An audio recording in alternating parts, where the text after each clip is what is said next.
Pois é, né, gente? Não só saem por aí falando abobrinha, como saem por aí roubando dinheiro dos pobres, dizendo que estão cobrando dízimo. O tema do programa de hoje é por que pastor protestante não tem o direito de cobrar o dízimo. Vou falar numa frase só, depois eu explico. Não tem o direito de cobrar o dízimo porque o dízimo só pode ser cobrado no templo onde é oferecido o sacrifício. Ponto. Então vamos ver a história disso na Bíblia.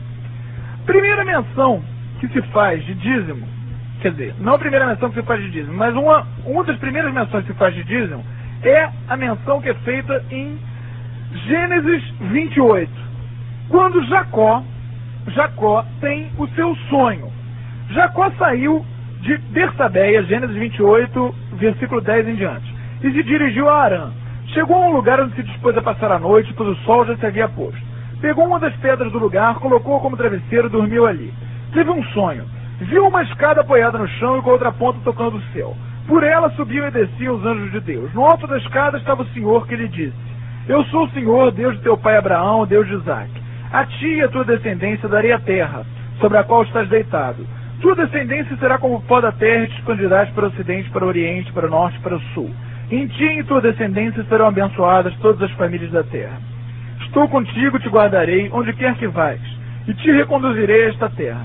Nunca te abandonarei até cumprir o que te prometi. Ao despertar, Jacó disse consigo: Sem dúvida o Senhor está nesse lugar e eu não sabia. Atemorizado, acrescentou: Como é terrível este lugar! Isto aqui só pode ser a casa de Deus e a porta do céu. Jacó levantou-se bem cedo e tomou a pedra que lhe servira de travesseiro, e erigiu em estela, derramando óleo por cima. Chamou o lugar Betel. Antes, porém, a cidade se chamava Luza. Betel, na verdade, são duas palavras em hebraico. Bet, casa, El, Deus. Então, Betel quer dizer casa de Deus. Jacó fez um voto, dizendo: Se Deus estiver comigo e me proteger nessa viagem, dando-me pão para comer e roupa para vestir, e se eu voltar são e salvo para a casa de meu pai, então o Senhor será meu Deus. Essa pedra que erigi em estela será transformada em casa de Deus, e dar-te-ei o dízimo de tudo que me deres. Ou seja, ele fará dessa pedra um templo, casa de Deus. Um templo onde é oferecido sacrifício. E aí poderia pagar o dízimo, porque o dízimo só pode ser pago aonde é oferecido o sacrifício. No livro do Gênesis, capítulo 33, a gente vê que depois de Jacó passar por milhões de aventuras, de coisas, né, trabalhar 7 anos e mais 7 anos pelo amor de Raquel e tantas outras coisas bonitas, ele está de volta. No livro do Gênesis, capítulo 33, versículo 19. Por 100 moedas de prata, ele comprou aos filhos de Emor, pai de Siquém, o terreno onde armou as tendas. Levantou ali um altar, a que chamou El, Deus de Israel. Ou seja, ele levantou um altar. Por quê? Porque sem altar é onde é feito sacrifício, não onde é lida a palavra de Deus. Sem altar, não há dízimo. Não há como ter dízimo sem altar. Porque sem altar, não tem sacrifício. Sem sacrifício, não tem templo. Sem templo, não tem dízimo.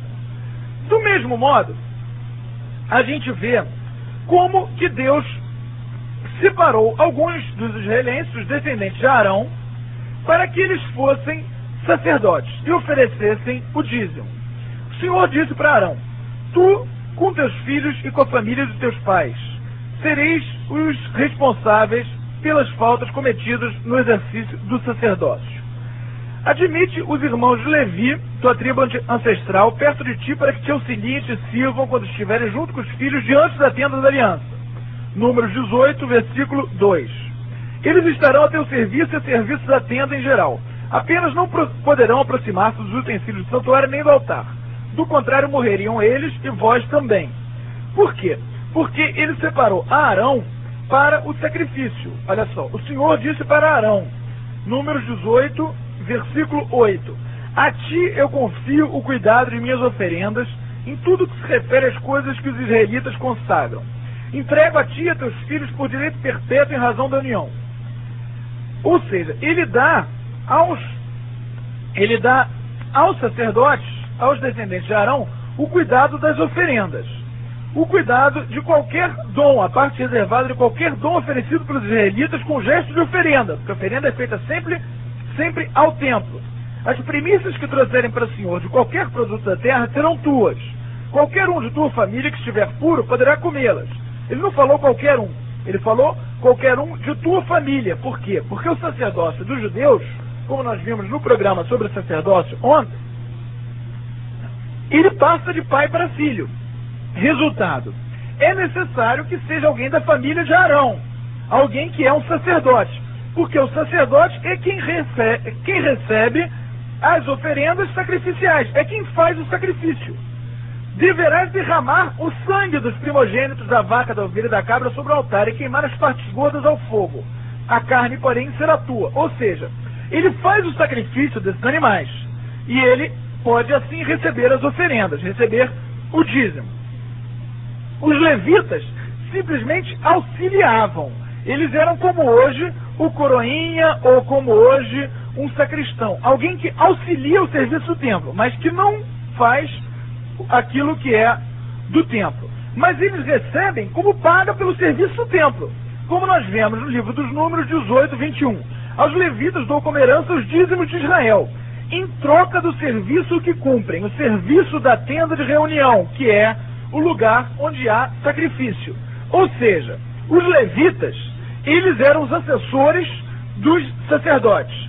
E eles, como paga pelo serviço feito no templo, o serviço de auxiliar os sacerdotes na oferenda do sacrifício, eles recebem o dízimo. Eles não recebem o dízimo porque são bonzinhos ou porque pregam a palavra de Deus. Eles recebem o dízimo porque eles auxiliam no serviço do templo. Além disso, mesmo assim, eles ainda têm que pagar um dízimo. Como nós vemos no livro dos Números, capítulo 18, versículo 26. 25 em diante, aliás. Fala aos levitas e diz-lhes: quando receberes dos israelitas o dízimo que vos dou como herança, descontareis um tributo para o Senhor correspondente à 10ª parte do dízimo. Ou seja, os levitas dão o dízimo aos sacerdotes. Dareis o tributo do Senhor aos sacerdotes. Números 18, versículo 28. Ou seja, o dízimo que é recebido pelos levitas, mesmo assim, eles pagam. Eles pagam o dízimo. A quem? Aos sacerdotes.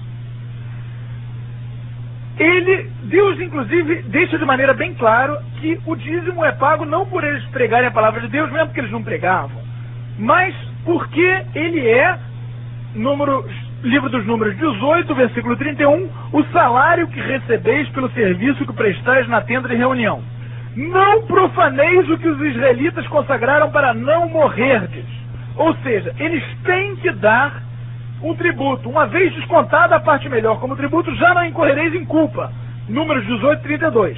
Os levitas, auxiliares dos sacerdotes, mesmo eles que recebem o dízimo como salário pelo serviço no templo onde é feito sacrifício, eles também têm que pagar o dízimo do dízimo. Além disso, existem outros tipos de dízimo descritos na Bíblia. No livro do Deuteronômio 14, nós vemos um dízimo que deve ser consumido em Jerusalém, um segundo dízimo. No livro do Deuteronômio, versículo 14, capítulo 14, versículos 22 em diante.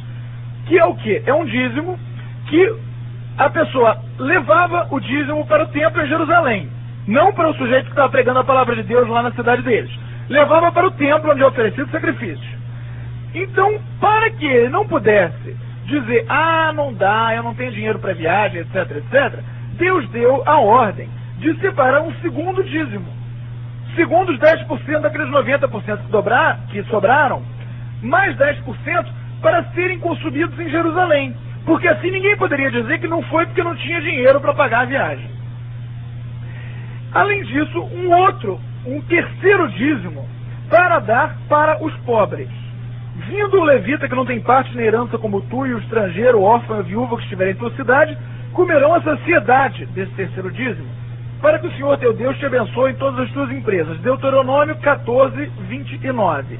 Ou seja, são um primeiro dízimo para os sacerdotes, um segundo dízimo, que é aquele que é guardado para ser consumido em Jerusalém, para que a pessoa não tenha desculpas de dizer que por falta de dinheiro ela não podia ir a Jerusalém.